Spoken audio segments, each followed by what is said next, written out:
કચ્છમાં માંડવી તાલુકાના રામપર વેકરા ગામના જિગ્નેશ લીંબાણીના ગાય આધારિત અવનવા ઉત્પાદન લોકોમાં રસનો વિષય બન્યા છે।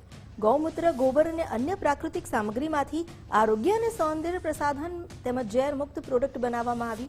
આજના યુગમાં તેઓ પરંપરાગત ખેતી સાથે સંલગ્ન થઈ રાષ્ટ્રીય બજારમાં આગવી ઓળખ બનાવી રહ્યા છે। જિગ્નેશ લીંબાણીનું મિશન છે કે ગાયનું અસ્તિત્વ ટકી રહે અને લોકો માટે આરોગ્યપ્રદ, કેમિકલ ફ્રી ખોરાક અને ગુણવત્તાવાળી body wash, face pack, massage oil જેવા આયુર્વેદિક ઉત્પાદન ઉપલબ્ધ થાય। હાલ પ્રાકૃતિક ખેતીથી ઉત્પાદિત તેના ગોપદ બ્રાન્ડ હેઠળ મગ, બાજરો, મસાલા, દેશી ઘી, ગૌમૂત્રના અર્ક જેવા ઉત્પાદન વેચાય છે। આ ઉપરાંત કેમિકલ ફ્રી શેમ્પૂ, સાબુ, બોડી વોશ પણ લોકપ્રિય છે। જિગ્નેશભાઈએ જણાવ્યું કે તે સ્વામી દેવચરણના માર્ગદર્શન હેઠળ આ મિશન પર કાર્ય કરી રહ્યા છે અને ગુજરાત સરકારનો રોજગાર મેળામાં ભાગ લઈ તેમના ગ્રાહકો સાથે સીધા જોડાણનો લાભ મળ્યો છે।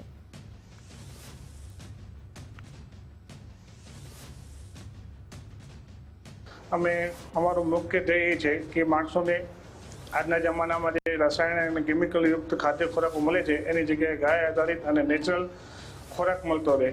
આનામાં અમારો મુખ્ય ધ્યેય નેચરલ ખોરાક મળતો રહે અને ગાય માતાનું જે અસ્તિત્વ છે અને ગાય માતાને આજે માણસો એનું મહત્ત્વ સમજીએ એના માટેનો અમારો એક મુખ્ય ઉદ્દેશ છે। અને આ અત્યારે ભુજ નગરપાલિકા દ્વારા 10 દિવસનો સ્વદેશી મેળો ચાલુ છે।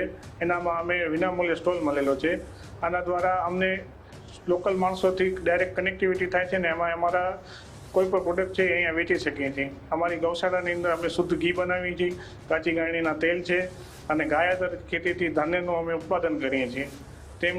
તેનાથી વિશેષ ગાયના જે ગોબર છે, ગૌમૂત્ર છે, એના દ્વારા અમે નસ્ય છે, કર્ણ છે, પછી આંખના ટીપા છે, એવી બધી સામગ્રીઓ અમે અંદર બનાવીએ છીએ જેનામાં કોઈ પણ કેમિકલનો કે કાંઈ ઉપયોગ નથી થતો।